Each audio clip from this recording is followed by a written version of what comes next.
listening to Law, Life, and Culture with Betsy Kim on WNHH LP 103.5 FM, your home for community radio. Well, thank you, Harry Droz. I'm Betsy Kim, and today we're here with Tochi Onyebuchi, the New Haven author of Goliath. So, Tochi, welcome to our program. Thank you so much. I mean, that music, by the way, is fantastic. I couldn't help but jam out a little bit. But, I met Tochi when I recently covered a PEN America Voices in New York Sci-Fi, that's not sci-fi, that's climate fiction panel. And Tochi also gave a reading in the event's final panel where he read a passage regarding banning books and censorship. So as Goliath is set in New Haven, and Tochi is a New Haven resident and graduated from Yale as well as Choate, Paul had already had Tochi on WNHH on March 18th. But I encourage everyone to listen to that if you hadn't caught that conversation, because I really loved it. And I'm getting to do a Tochi 2 show today as we continue our conversation. So, Mr. Onyebuchi, may I call you Tochi? Absolutely. That's such a wonderful, catchy name that you have. I understand it's Nigerian. Can you tell us what it means? Yes, it means praise God. Okay. Does Onyebuchi have a meaning too? Yes, it means who can discern the will of God. Wow. Okay. Well, we'll get to that theme a little bit later, because I noticed there are many religious themes in your book.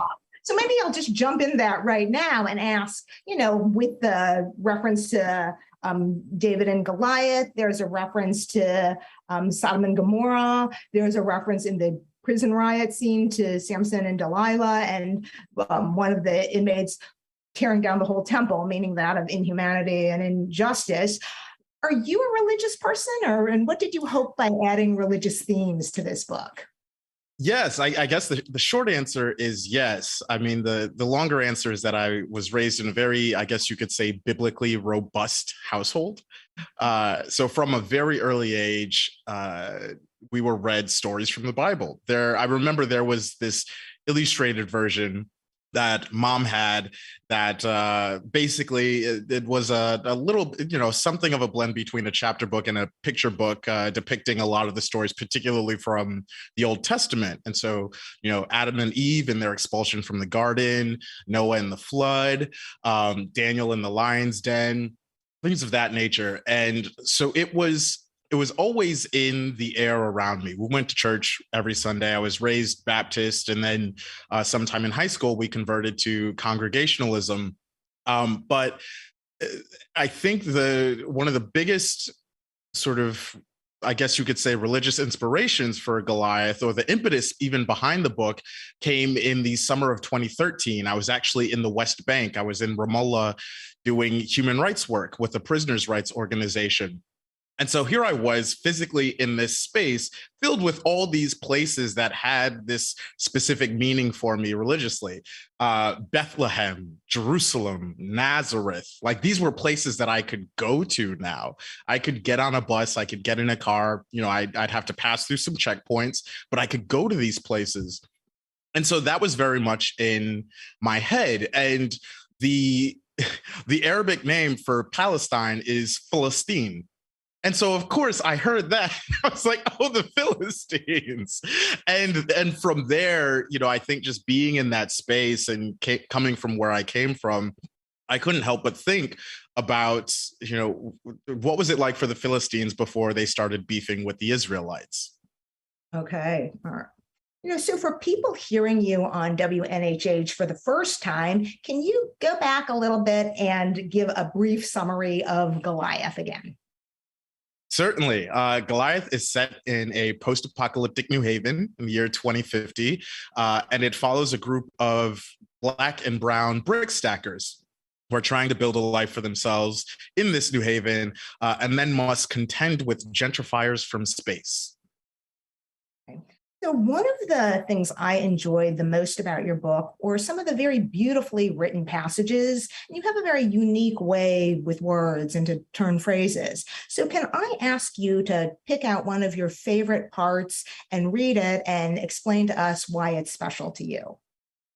Certainly. So I will read just a brief scene that occurs early on in the book, beginning on page 24. I'll try not to go on for too long. It concerns Jonathan, one of the characters that we meet early on in the book. He has essentially gone to Earth to be a bit of a homesteader and prepare a place for him and his paramour, David, who is also a resident from the space colonies. Eamon pulled his flex out of his shirt pocket, tapped at it a little bit, then handed it over to Jonathan, who found himself staring at screenshots of homes that had been well put together, furnished, lived in, with numbers next to them that represented their bids. The cursor hovered over the main picture, a shot of the house's front facade, and its rose garden, its postcard image, and shot out faded shots of the house's other sides. Views from above, views of the expansive but well-kept backyard, a small gate that kept the place fenced in. The county treasurer, a wrinkled white man whose neck bulged over his shirt collar and the knot in his blue tie, smiled from the top left corner of the webpage. "What am I looking at?" Jonathan asked, facing the stars. "Online foreclosure auction." Eamon scratched lazily at his chest. Houses still being left, folks fell behind on their property taxes, etc. "Wait, I thought this whole place was abandoned. Was the city still going after these people?" Eamon shifted on the rooftop, turned to face Jonathan. "You came in through Fairfield Station, right?" Jonathan nodded. "Where do you think that money came from?" Jonathan frowned, turned away from the auction. "Look, stop by the town halls over in Westville. When the counselor mentions wanting to work with the good residents, think about who he means." He smirked. "You think this is forced relocation, right?" "Jonathan." He put a reassuring hand on Jonathan's shoulder, moved it down his forearm, and wrapped his fingers around the other man's.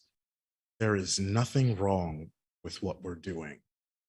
This place is, for all intents and purposes, abandoned. We're building it back up. They're talking of expanding the maglev line here." He nodded to the west. "And we got a new air filtration plant going up. Those people will get jobs. If they want to stay, they can stay. We're not kicking them out." Photo after photo of prepared homes flowed across the stream with each of Jonathan's swipes. He pretended Eamon's hand wasn't warm and pleasantly wrapped around his own. Maybe the someone who lived there wasn't ready to give it up. Maybe her last name was Brown or something, and maybe she had hypertension. Wasn't quite overweight, but waddled more than walked. And maybe she had a mole somewhere on the left side of her face and had her hair permed or had some sort of hot comb put to it. Maybe she was retired, or maybe she couldn't retire because she was working in industries where that wasn't done, but she did have disability checks. And maybe she just fell behind on the property taxes, taxes that had been waiting for her when she bought the house a couple years before, thinking she was taking a step up in her play at citizenship. Maybe when she got the foreclosure notice on her flex, her brother was asleep, having only recently come back from the hospital after his own surgery. And maybe she'd started to tear up and ask her flex if they were really going to take her home from her and her flex knowing exactly who they was. And here it was on the screen before Jonathan's face, a home where maybe all of that happened. Wow. So, why did you pick that scene, and what would you like your readers to get from it? In many ways, that scene is an encapsulation of a lot of these social dynamics in the book. Particularly, I wanted to show what it was like in a particular character's point of view, where they operate in almost complete ignorance of other people. You know, we don't really see the people they're talking about. We witness Jonathan and Eamon's speculation about them, what they think these people might be like or going through or what have you. Um, but it's sort of it's very much out of sight and just about out of mind, and that I think it contains a lot of what I was getting at with regards to the theme of gentrification in the book. There is this fundamental, I guess you could say, divorce between those moving in and those already there, that bleeds out into either, a malicious desire not to want to know about the people already there, or just the sort of completely blissful ignorance of what's going on there. And so that scene very tightly encapsulates a lot of that. Yeah, and I do think that we all do, or many of us, I should say, function in that world very much so in many aspects of I don't really know, and I honestly I don't think I even really do want to know. So that brings us to maybe is that what you think, in being a writer, you really bring to the forefront of making people think about and prodding them to know? I've very much been concerned with the underclass. And not just because of any sort of personal resonance. I, as a storyteller, am constantly on the search for drama and conflict. I think, we can find, at least in the template of Western storytelling, some of the most compelling stories, are defined by exactly that kind of conflict and drama. And what I found is that the stories of the people who have the most at stake are often the most interesting to me. So the people the lowest on the social ladder, so to speak. And all the way from my debut novel, Beast Made of Night, which was young adult, I wanted to write about the people who had to fight the most to get what they needed. It's like that, I think, is where a lot of the drama of human living resides. And I don't know. I don't know that this book is written in absence of the perspective of the stackers. I think it's a much lesser book if they're not in there. And yeah, I don't know. I think I've very much been concerned with that. It was a similar thing with Riot Baby, and I think one of the results is that I'm writing things that I haven't necessarily seen in literature before, which, to me is mission accomplished. I think it was Toni Morrison who said something along the lines, and I'm paraphrasing, write the book that you want to see, write the book that you want to read. And that is what I've been doing. Okay.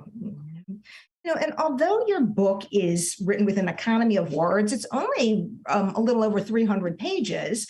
It's very expansive. It covers many topics of justice. It covers the past, the present, the future, racial justice, economic justice, environmental justice.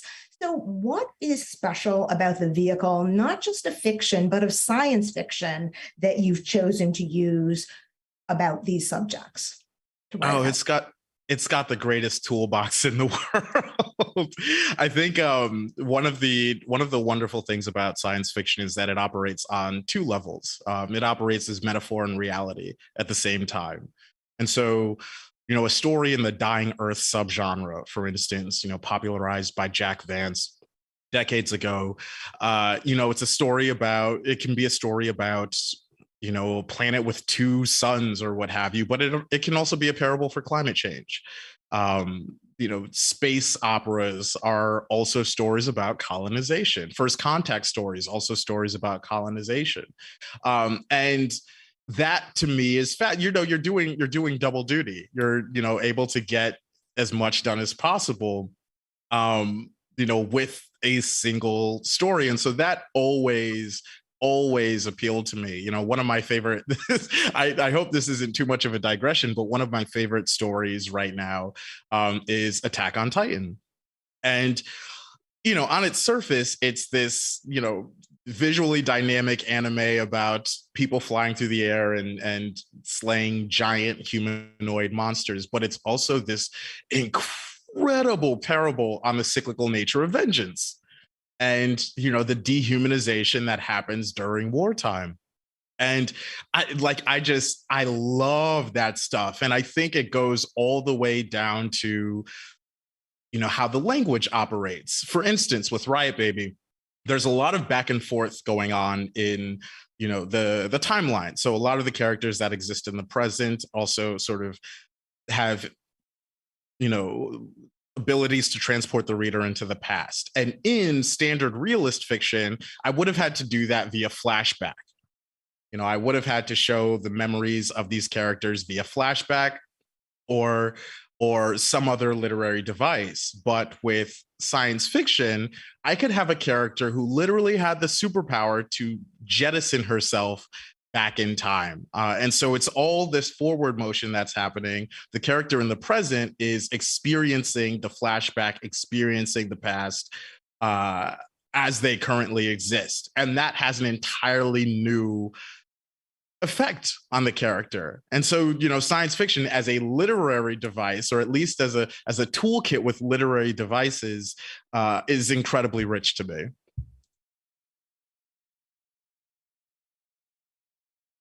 And Betsy actually dropped off the Zoom.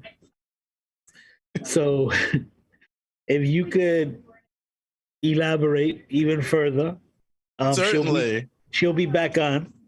Certainly. I think science fiction and even fantasy as well, they allow me to play around a bit. And also too, I think, I get to write something that is entertaining in a way that a straight realist version of Goliath might not have been. Straight realist version of Goliath might have come across a little bit more as reportage. But here I get to have, people with cyberized organs. I get to have, irradiated animals, boars that are the size of human beings. I get to have, daring runs through irradiated forest. I get to have a portion of the book that's a Western. And all of that, I can just really utilize my imagination in a way that I might not necessarily be able to, were I restricted to the confines and the cage of thermodynamic principles that governs the world that we currently occupy. And so that, those are just a few of the reasons why science fiction and fantasy appeal to me as genres. I think another thing about it too is that that's where I grew up as a storyteller. That's how I, cut my teeth.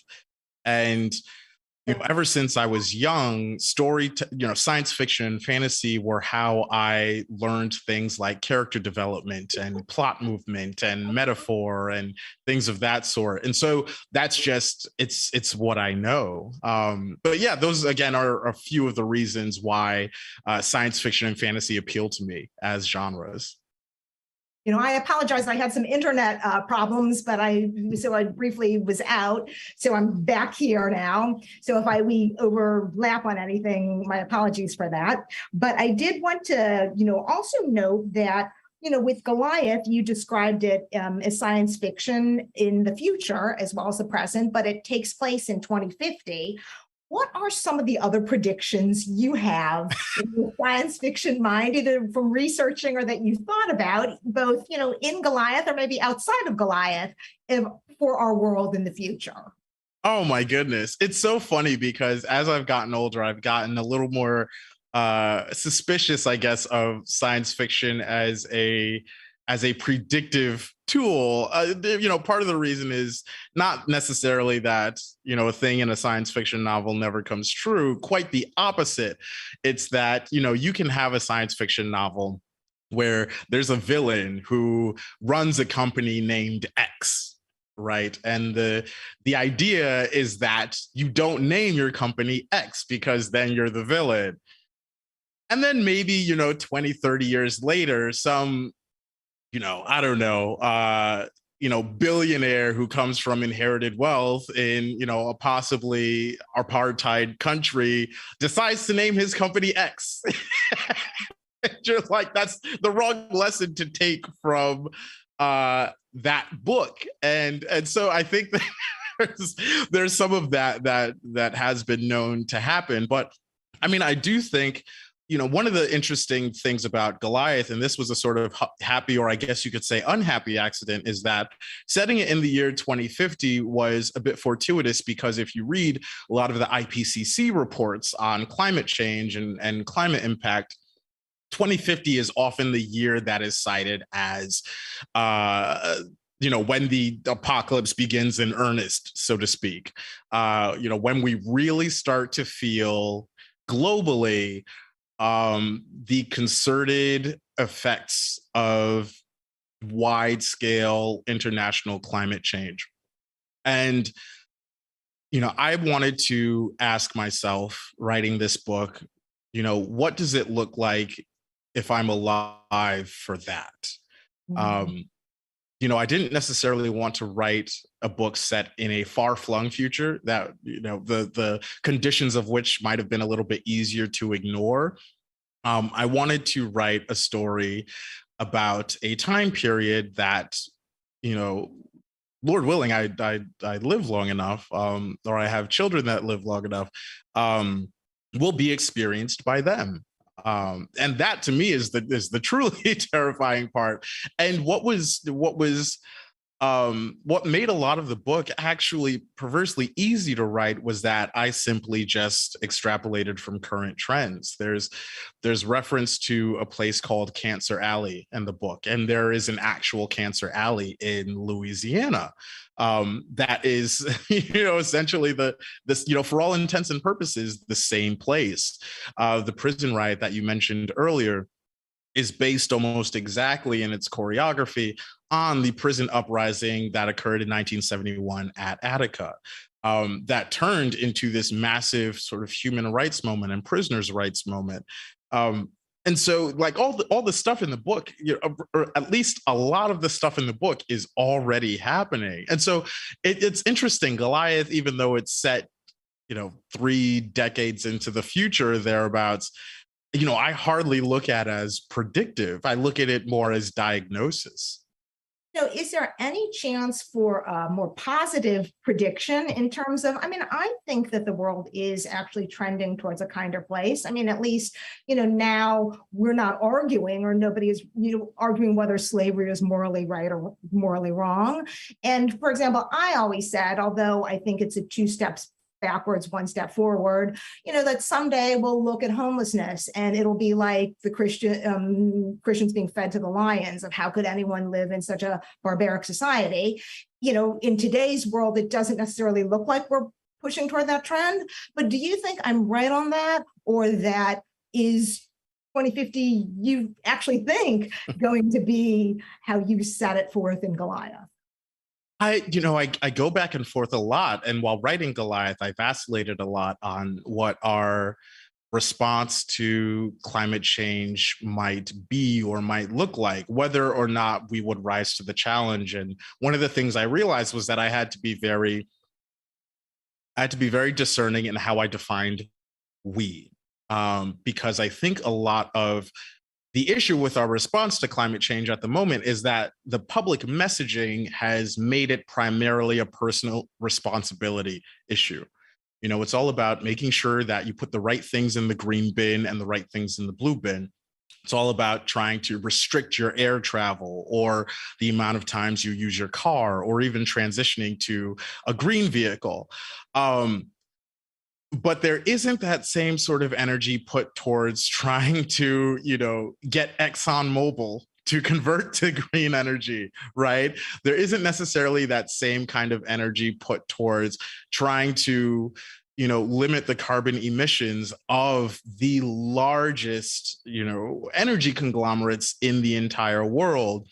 Even looking at extractive industries throughout the African continent, mining coltan and mining all sorts of other minerals. It's arguable that there are like 45 people on the planet that are responsible for like 92% of climate emissions.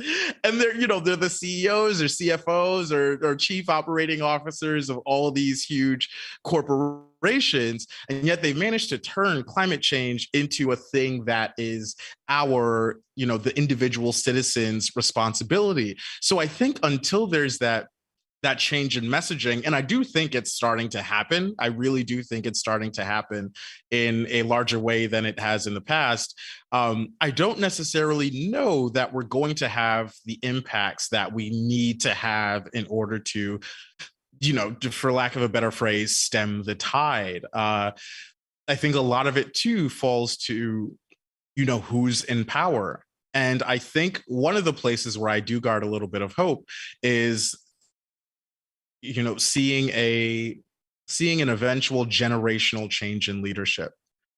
I think once that happens, and I don't know that it's going to happen uh, entirely sort of peacefully, but once there is that generational change in leadership, because again, that next generation of leaders is likely going to be the one that has to live through the consequences of the actions of previous administrations. Once there is that change in leadership, I do think that augurs, the greater potential for change for the good in regards to our climate response. That is such a great answer, because my next question I was going to ask was, are we supposed to all be like a million little Davids around this world trying to slay this Goliath? And what is that exactly going to accomplish? So I appreciate your response. It is very practical, actually. But, with that metaphor of the million little Davids, could that nonetheless apply to the other gargantuan Goliath in the room being racism? I think most people acknowledge that America's original sin has been slavery, and that today we are living with the legacy of that.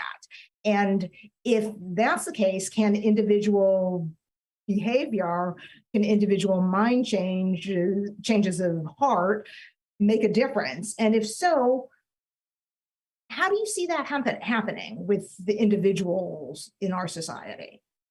I mean, I think I look at it in similar light as I do climate change, in that I do think there are pockets or communities of improvement, while on a macro level, things are sliding backwards. I mean, we need look no further than the opprobrium that's been raised with regards to critical race theory. A lot of the opponents of critical race theory not even necessarily knowing what it is. This idea that we need to examine through a legal lens the structural ways in which racism has appeared in our society. That started in law schools, and how is that going to get taught in an elementary school, in a middle school? Nobody's talking about legal frameworks in that way in these environments, and yet it's become this CRT, for short, has become this shibboleth that has turned into, a mandate to ban all reference to racism, structural or individual, in the classroom. And that, I think, is, it's very difficult to ignore that sort of effort. Similarly, the Don't Say Gay legislation that looks like it might actually be spawning twins in other states. It's very difficult to ignore that sort of thing. And so it's tough to maintain a positive attitude in the face of all of that, because we are seeing our power brokers, we are seeing the people that essentially hold the keys to the kingdom using their power for evil in this sort of way. And it's left to individuals in their specific communities to fight against that. I mean, that, I think, has been very much the situation with regards to, response socially and with regards to government to the COVID pandemic. Instead of building actual institutional and structural, structures or superstructures that could respond in a systematic way to the pandemic, it went down to public messaging of make sure you as an individual do everything that you can to avoid catching this virus, or make sure that you as an individual do everything that you can to keep others from catching this virus, at least within, the ambit of your personal actions.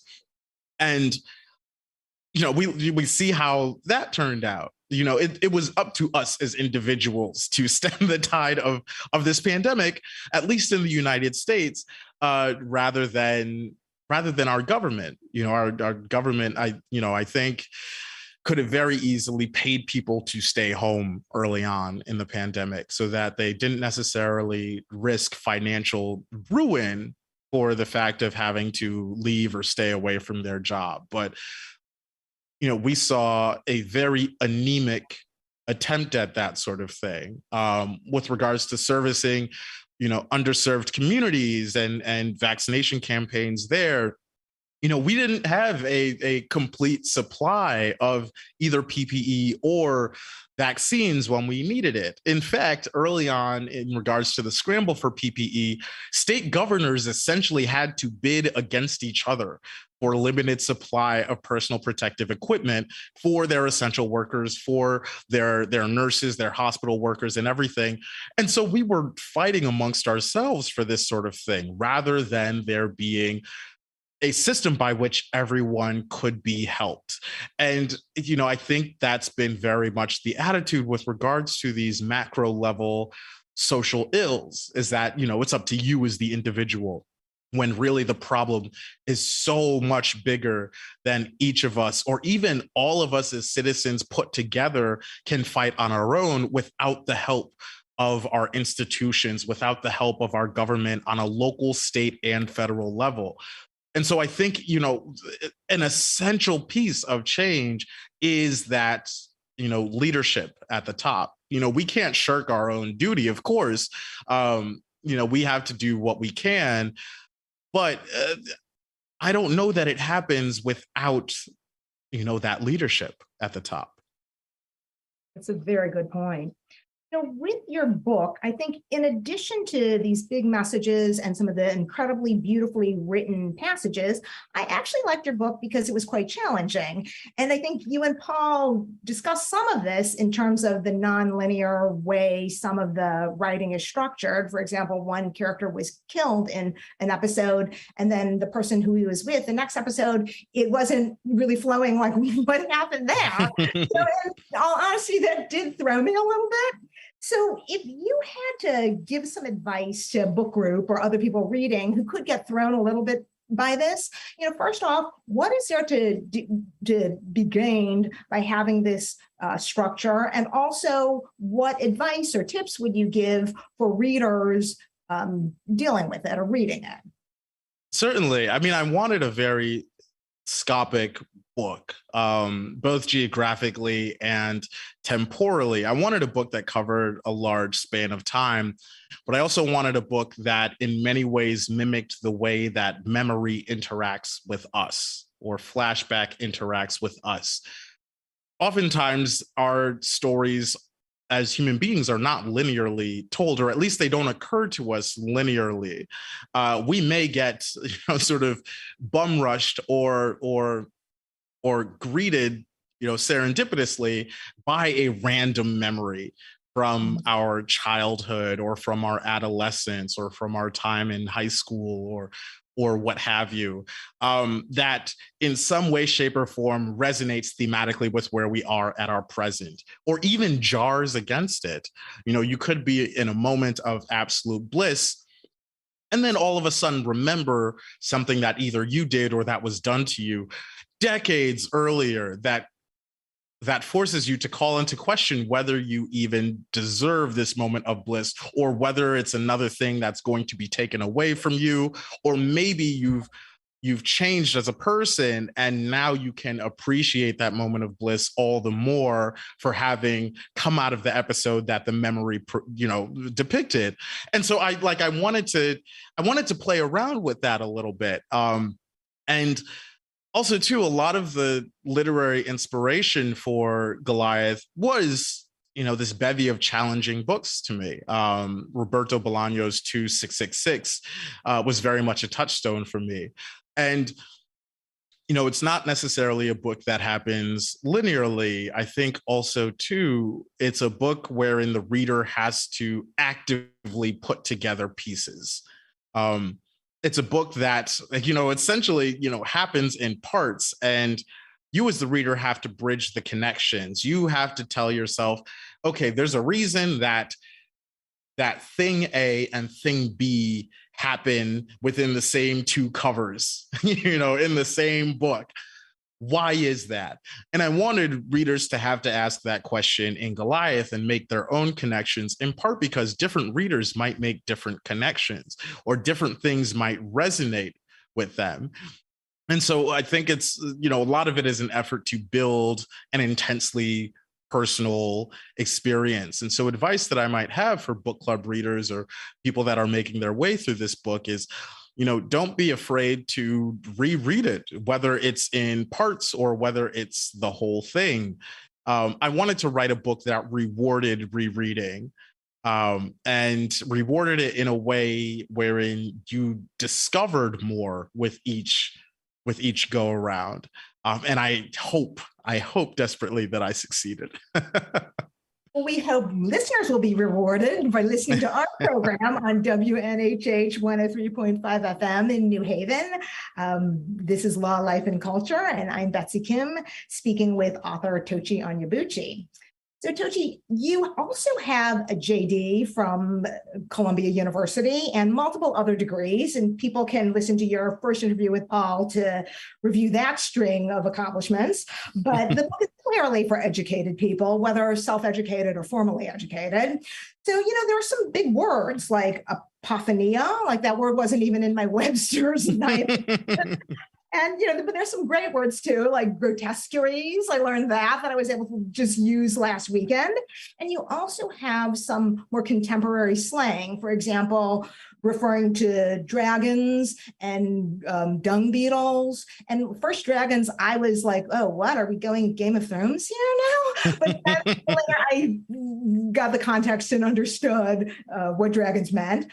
But can you talk about your contemporary voice, the language of today, and some of the terminology I referenced, and adding more guidance for readers or others who might not be so familiar with the language that you've chosen?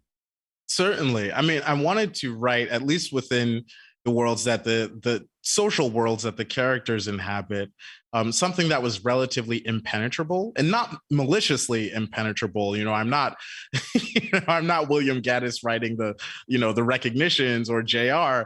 I wanted to write, episodes that simulated oftentimes how in groups appear to out groups. Where they have their own slang, they have their own references, their own memes. And, you have to, if you don't come from that, you have to actively work to decipher all of that.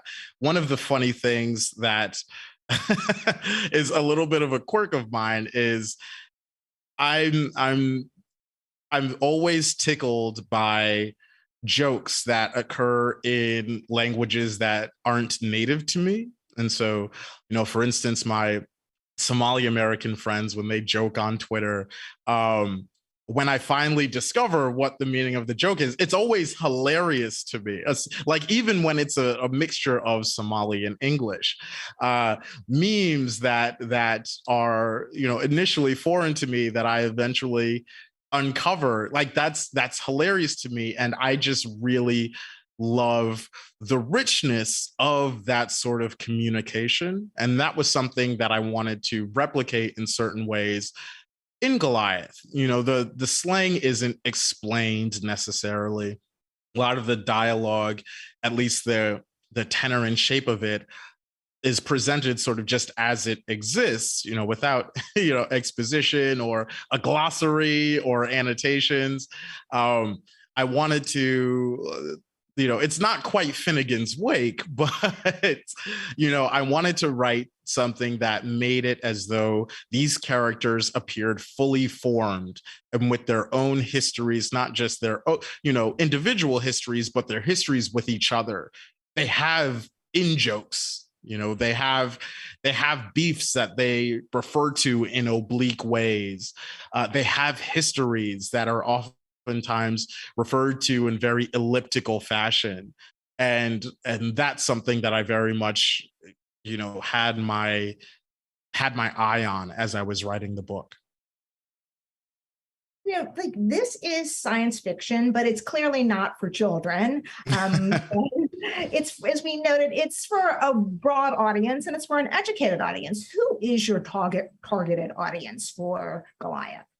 Oh my goodness, me. I mean, it's generally with all the books I write, going back to the Morrison quote I was paraphrasing, I'm writing them for me, so not necessarily with a specific demographic in mind. Although, when I'm writing my young adult work, I'm playing a different sport, so to speak. My young adult work feels very much like I'm playing basketball, where the goal at the end of the day is to get the ball in the hoop. And there are a number of ways you can do it. You can drive to the rim, and shout out to everybody watching the playoffs right now. I won't say what team I'm rooting for, but you can drive to the rim. You got the mid-range jumper. You got the three-point shot. If you're Steph Curry, you have the half-court shot. There are a number of ways that you can get the ball into the hoop, but the goal is always the same. And in that sense, for me, writing young adult literature, clarity was paramount. I had to make sure that at all times the reader knew and understood what was happening. Whereas with my adult work, that feels more like the Summer X Games, where the goal is to pull off the most stylishly daring, physically dangerous trick possible. That's how you get points. And so that is very much the impetus behind my writing style for a lot of my adult work. But yeah, I and also too, I love prose. I love prose anywhere it occurs, whether it's fiction or nonfiction. The right sentence can get me to read any subject. And that, it's almost a physical reaction that I get when I read prose that resonates with me. And so, whether it's a piece of long form nonfiction, whether it's a novel, whether it's in a newsletter, I just really, really, really love that stuff. And so I can't help but gravitate towards it in my own work.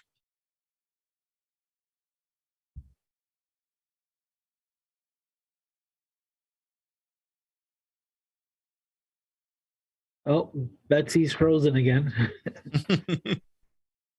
So I'm not sure where you left off. I just heard you stop talking. Yeah, I mean, with regards to the language of the book, I'm also, I believe I come from a very sort of imagistic background. A lot of the storytelling that I imbibed in order to learn how to do this craft was visual. I watched a lot of anime growing up. I read a lot of manga. I watched movies. I still to this day learn a lot about storytelling from TV shows. And that always seemed to me, in many ways, the primary way to communicate. And so you take that affinity for visual storytelling, and you take this love of prose, and you get, I think, this very specific combination of evocative, imagistic prose writing. And that's very much where I feel most comfortable. A lot of the books that I write, I would say just about all of them, are written in prose styles that I'm very comfortable with, particularly at the moment. So that, I think, is a lot of what drives the stylistic choices I made with Goliath. I think, also too, it goes back to, some of what we were talking about earlier with regards to the ways in which genre can help,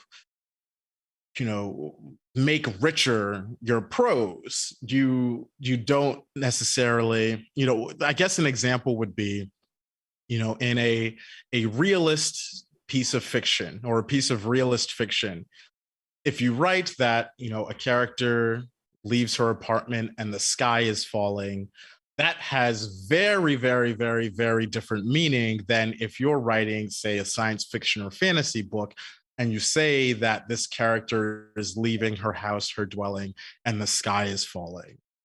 they mean very different things in those two contexts. And that is something that has always been fascinating to me. And I think one of the literary projects that I've embarked upon over the course of my career is trying to make both of those things happen at the same time, where you can get the sky is falling in a realist sense and in a science fictional sense at the same time. And that, I think, goes back to that melding of reality and metaphor that we were talking about earlier, that makes science fiction and fantasy such a boon to operate in, that makes it such an incredibly rich sandbox to operate in. I think the ways in which genre influences my prose cannot be overstated at all. And I just, I love playing in that sandbox. It really feels that as a writer, I'm using as much of myself as possible, as high a percentage of myself as possible. It feels that I don't have to hold back anything. I can write. I can go all out with things. I don't necessarily have to feel restricted, to, okay, I have to operate in metaphors and similes, or, okay, I can only operate within the physical confines of the world that I'm writing, in terms of skies falling and cyborg people with mechanical organs and all of that. I can do both of these things at the same time. And I think some of my literary inspirations in that regard include, Gene Wolfe, who is a famously dense writer. His Book of the New Sun tetralogy, is in many ways a sort of Finnegan's Wake in terms of impenetrability, but also the richness of its world building and its prose and the way those two things come together. And one of my favorite works of speculative fiction in general is The Fifth Head of Cerberus, which is an early work of his and is this triptych of novellas, essentially, that's set on these twin planets. These twin planets outside of Earth. And I think if I remember correctly, they orbit Mars. I may be mistaken. But reading it, and I don't want to spoil anything, but reading it, I realized I was digesting one of the most astute commentaries on post-colonialism I had ever come across in my entire life. And it all works. And it's set in a world with shapeshifters and androids and all sorts of really, really, really weird things. But it, as a post-colonial text, just works enormously. And so that I think is the sort of inspiration that's the well of inspiration I find myself constantly drawing from. Another example for me would be Elizabeth Bear, who is a writer that I'd been reading, ever since, I was a young warthog, ever since I was a young Padawan. And what I found incredibly instructive about her work was just how versatile her prose style was. When she was writing, essentially cyberpunk or cyberpunk adjacent, science fictional stories with a mercenary protagonist, her prose style was very different when she was drawing from Norse mythology, which was very different from when she's writing a story that's based in a sort of Central Asian, Mongolian ethos, which is very different from when she's writing a trilogy set on a generation ship, which is, again, in turn different from when she's writing a duology that concerns Shakespearean characters. So I just was really in awe and in admiration of that, as I was learning how to become a writer. You could do it all. You didn't necessarily have to be restricted to a particular prose style when you wrote. You didn't necessarily have to have a sort of individual house style, although you could if you wanted to. But it was really wonderful to see demonstrated in science fiction and fantasy, something that, I would then start to see in literary fiction. I think a big example in that respect would be Colson Whitehead. You know, one of the currently at least one of the most decorated, authors with regards to American letters at the moment. But if you read, say, for instance, John Henry Days, which again was very much stylistically and structurally a bit of inspiration for Goliath, that's very, very, very different from the prose style of the Underground Railroad or Nickel Boys, for instance. And that isn't to say that I don't think that's, I don't want to characterize that as any sort of growth on his part. I think it's just wearing different stylistic clothes. The Colson Whitehead who's writing Harlem Shuffle is the same Colson Whitehead that wrote John Henry Days and the same Colson Whitehead that wrote Sag Harbor. It's just that, he's like Steven Soderbergh in a certain sense in that, he's got the crossover and the jump shot. He can direct Traffic, he can direct High Flying Bird, he can direct No Sudden Move and Kimmy, and he can direct Sex, Lies, and Videotape. And it's the same guy. And hopefully over the course of my career, I will have evinced the same sort of stylistic versatility. I want to be able to write all over the place. I want to have developed, an effective crossover and an equally lethal jump shot. And so prose styling is incredibly important to me. Thank you guys for foraging forward. I apologize for the technical error that I had again, but I really want to squeeze in two quick questions. One is that, you spoke about banning books and about censorship. And do you feel that Goliath could be a target of that? And why was that an important issue for you to address? We have less than 1 minute. And then the other thing that I really want to say is that, all these generations, like there was the Lost generation with Hemingway and Fitzgerald, then there was, the Beat generation with Kerouac and Burroughs and Ginsberg, and then the Brat Pack with McInerney and Bret Easton Ellis. How would you characterize your generation and what name would you think would go with it? And who gets to make up those names? So if you can get that before 154, that would be great. So, Goliath certainly has material that would make it a prime, target for banning. I'm hopeful that, it somehow escapes that. With regards to generational labels, I think that's something that in terms of what sticks is oftentimes imposed after the fact, or maybe even towards the tail end of it. Even though you listed the authors of the Brat Pack, one name that is also listed as contemporaneous with that is David Foster Wallace. And so with regards to what trend I see myself in the midst of, I think right now we see maybe the closest that realistic or literary, fiction has come to speculative fiction. Oftentimes they've been very much in their own camps, both as, when viewed critically, but also, from the perspective of the writers themselves. And now we're seeing books like Black Leopard, Red Wolf be nominated for the National Book Award. Books like The Road winning Pulitzers. Books like, the Yiddish Policeman's Union winning the Hugo and the Nebula. And so I do think that if anything, there is a sort of crossover genre type thing going on. We need look no further than the incredible meteoric success of Emily St. John Mandel, Station 11, and most recently Sea of Tranquility, which are unabashedly speculative works, but that have found incredible and, in my opinion, entirely justified mainstream appeal. And so I hope that the generation that I am in the midst of can be further evidence and forward movement of that. Okay, so thank you very much, Tochi Onyebuchi, a leading young author, collectively referred to as the crossover realistic speculatives here on WNHH 103.5 FM and Law, Life, and Culture.